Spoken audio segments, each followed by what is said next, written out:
What's the meaning of appropriation?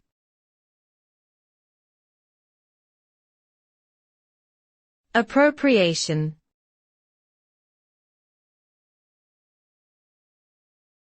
Appropriation.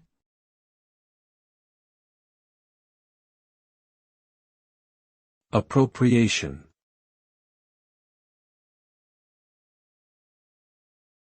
Appropriation.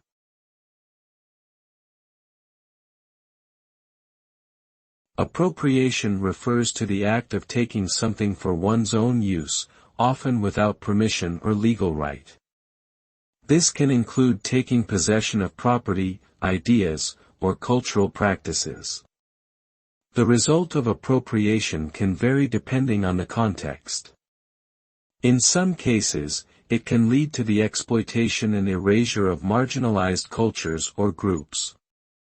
In other cases, it can contribute to cultural exchange and the creation of new forms of expression. Ultimately, the impact of appropriation depends on factors such as power dynamics, intent, and respect for the original source.